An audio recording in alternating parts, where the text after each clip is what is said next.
Okay, let's switch gears now from sports to business. And I'm joined here in the studio by Yuka Roya. Hi there, Yuka. Hi. Let's start with some news from Iran. This top story of ours that the Iranian President Hassan Rouhani is going to walk away from the nuclear deal struck in 2015. Just wondering, how's that likely to, or how have the sanctions these last few years affected the country's economy? Well, US sanctions, obviously, Washington reimposed sanctions against Iran's oil exports last November, and last month ended waivers for some countries that continued to buy Iranian oil. According to the International Monetary Fund, Iran's economy shrunk by 3.9% in 2018 and is expected to contract further this year as people face soaring prices. Pierre Delarue explains. It's the first week of Ramadan, and shoppers at Tehran's Grand Bazaar are struggling to afford food. Since last year, the prices of even the most basic items have skyrocketed, making the elaborate evening meals that break the fast an expensive, if not unaffordable, celebration. It's very difficult for the people, very difficult. When people can't afford even milk and dates, what are they supposed to eat?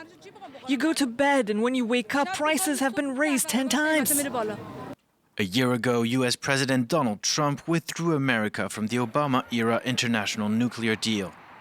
Since then, inflation in Iran has hit over 50%, and food prices have jumped over 85% in just a year. Threatening any country trading with Iran of sanctions, Trump's policy has been choking Iran's economy, cutting off its financial lifeblood, oil revenues, which represent around half of the country's annual revenue. The situation has led Iran's president to threaten to leave the nuclear deal if other signatory countries did not shield it from U.S. sanctions. If Britain, France, Germany, Russia and China return to the negotiating table and help Iran reach its benefits in the field of oil and banking, Iran will return to its commitments according to the nuclear deal. The International Monetary Fund announced in late April that it expected the Iranian economy to shrink by 6% in 2019. Unemployment rate, already at 12%, could also increase, especially among the youth population. Okay, so clearly a painful time there in Iran for the Iranian economy at any rate. Let's look at some situation on the reaction on the markets, because of course they're responding to quite a lot of tension between the US and China about their trade deal. And it appears, doesn't it, that Beijing is sort of backtracking on some previous commitments. And some details have come out. According to Reuters report, China reneged on nearly all aspects of a draft deal. The revelation comes just as a delegation led by Vice Premier Liu He heads for Washington for more talks before the new tariffs kick in on Friday. The news agency cited a diplomatic cable Beijing sent to Washington at the end of last week, which showed systematic edits to the 150-page draft agreement. China deleted many of its commitments to change laws to meet the US's core demands about intellectual property, forced technology transfers and access to financial services. Top US officials on Tuesday said China's backpedaling was unacceptable. Okay, well, it looks as though China is feeling some pain amidst all this, because their exports, it looks like they were down quite sharply during the month of April. No one was expecting that. It was totally unexpected. China's exports shrunk 2.7% from the same period last year, whereas analysts had been expecting they would grow by more than 2%. Imports, on the other hand, increased for the first time in 5 months, also coming as a surprise. The latest trade data paint a mixed picture on the economy. Investors had hoped it would add to signs of stabilising. Okay, let's look at some other stories you've picked out for us on the markets. Let's have a look at the trade war between the... Well, let's look at the markets just more generally, shall we? Let's do that. Well, the trade war certainly, and the new economic data from China certainly hampered investor confidence in Asia, with major indices all finishing the day in the red, as you can see. Also, shares of Toyota dropped nearly 1% after the car maker reported a 24% drop in annual net profit despite record sales. European markets are calmer at midday.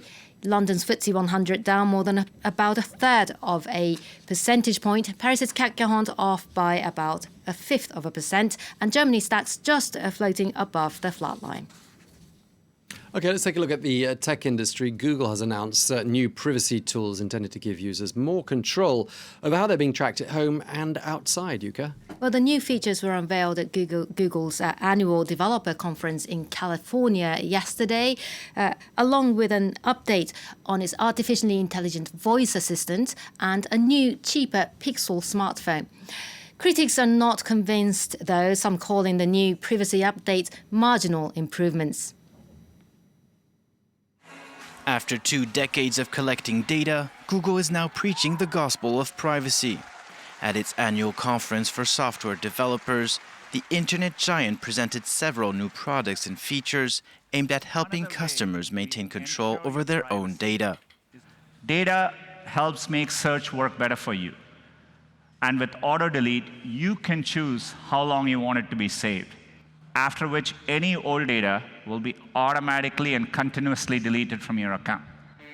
Tech companies have faced intensifying scrutiny lately over the amount of user information they collect and sell for advertising. In the past month, Google has had to fend off growing legislative and regulatory pushes in the United States and Europe to regulate data privacy. Facebook, Google's biggest rival on online ads, is currently facing a fine of up to $5 billion from the U.S. Federal Trade Commission for allegedly failing to obtain explicit consent to share its users' data. Putting the consumers in control is easing the eyes of the government and regulation in general. The change in policy could mark a big shift for Google, whose products still rely on large quantities of their users' personal data to work properly. And it could also have important implications for the company's business model, as advertising sales represent nearly 90 cents out of every dollar the internet giant makes. Okay, well, thank you very much indeed for bringing us up to speed on all of that. Thank you, Tom. Yuka Roya from our business desk.